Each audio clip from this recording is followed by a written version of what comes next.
जय हिंद मित्रों। मेरा ये संदेश शेयर कर दें जिससे कि जिस जमात के लिए है, जिस सेकुलर जमात के लिए है, उन तक ये संदेश पहुंच जाए। कई लोग देश में हिंदू मुस्लिम एकता की बात करते हैं, लेकिन मेरा उनसे सीधा सा सवाल है कि आप इसी देश में रहते हैं। इस देश में कई मुस्लिम बस्तियां हैं, सैकड़ों हजारों, हर शहर, हर गली, हर कस्बे में मुस्लिम बस्तियां हैं, लेकिन क्या कभी आपने हिंदू बस्ती का नाम सुना? नहीं सुना। इसके पीछे वजह क्या है? ये सवाल है मेरा सीधा सा देश की सेकुलर जमात से। मेरी समझ में तो सिर्फ एक ही सवाल आता है, एक ही जवाब आता है कि वो आपके बीच रहकर आपको परखना चाहते हैं और आप डर के मारे उनके बीच नहीं रह सकते। इसे आप प्रेम का नाम देकर के सिर्फ खुद को भ्रमित कर सकते हैं, दूसरों को नहीं। ये प्रेम नहीं, ये डर है। आप मुस्लिम बस्तियों में नहीं रह सकते। वो आपके बीच रह सकते हैं क्योंकि आप झूठे सेकुलरिज्म का चोला ओढ़े हुए हैं।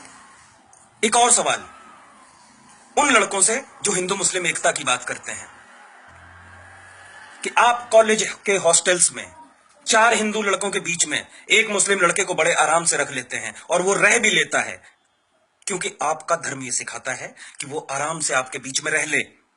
लेकिन मुझे वो रूम चाहिए जिसमें 4 मुस्लिम लड़कों के बीच में एक हिंदू रह रहा हो। आपको नहीं मिलेगा। आप ढूंढते ढूंढते मर जाओगे, लेकिन आपको नहीं मिलेगा। इसकी भी एक वजह है, क्योंकि वो आपके बीच रह सकता है आपकी बातें जानने के लिए, आपको समझने के लिए, लेकिन आप नहीं रह सकते। आपकी फटती है, डर है आपका। अगला सवाल मेरा मुस्लिम लड़कियों से। फेसबुक पे मैंने कई बार देखा है, मैंने जब सवाल किया कि आपकी मित्रता सूची में मुस्लिम है, तो उनका स्पष्ट जवाब होता है कि तो क्या हुआ, सभी धर्म समान हैं। अरे कैसे सभी धर्म समान हैं? अगर रीता की फ्रेंड लिस्ट में, सीता की फ्रेंड लिस्ट में रेहान, अमजद और जुबैर हो सकते हैं, तो मुझे जरा सबाना की फ्रेंड लिस्ट में दीपक, दिनेश और महेश दिखाओ। ये सवाल खुद से करना। ये मुझसे, मैं सिर्फ बोल रहा हूं, आपसे सवाल कर रहा हूं। मेरा कोई उद्देश्य नहीं है आप पर थोपना, लेकिन हां, मेरा उद्देश्य है आपको वास्तविकता के मूल से अवगत कराना। आपका झगड़ा, आपके दोस्त का झगड़ा, आपके बेटे का झगड़ा जब किसी दिनेश, रमेश या महेश से हो जाता है, तो आप तुरंत चल देते हैं विरोध करने। लेकिन वही झगड़ा जब जुबैर, अमजद और अहमद से हो जाता है, तो आपके मन में एक भय क्यों उत्पन्न हो जाता है? आप जब एक सुनसान गली से गुजर रहे होते हैं और सामने से एक व्यक्ति आ रहा होता है भगवा चोला पहनकर या सामान्य कंडीशन में, तो आपके मन में भय उत्पन्न नहीं होता, डर उत्पन्न नहीं होता। लेकिन क्या हो जाता है तब?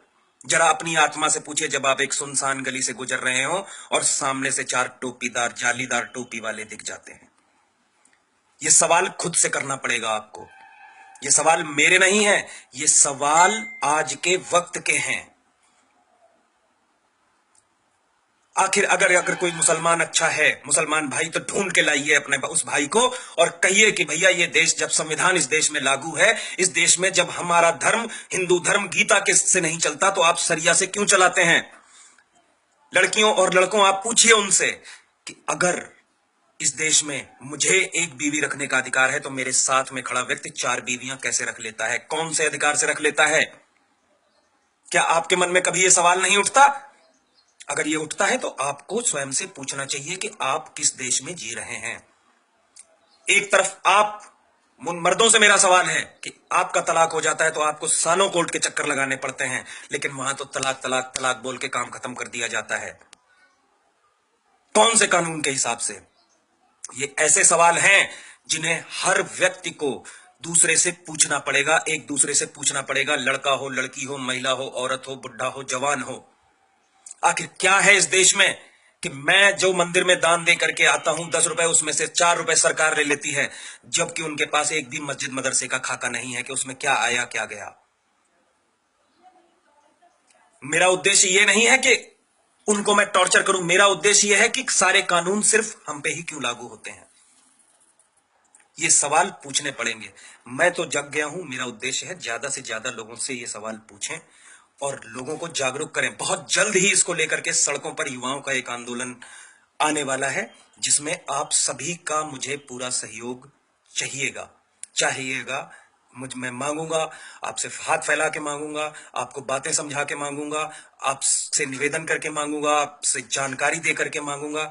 लेकिन मित्रों, मुद्दा यहाँ पे धर्म का नहीं, मुद्दा है कि आखिर हमें बेवजह क्यों दबाया जाता है। फिर आऊंगा इन्हीं सवालों के साथ। आज के लिए जय हिंद, जय हिंद, जय हिंद।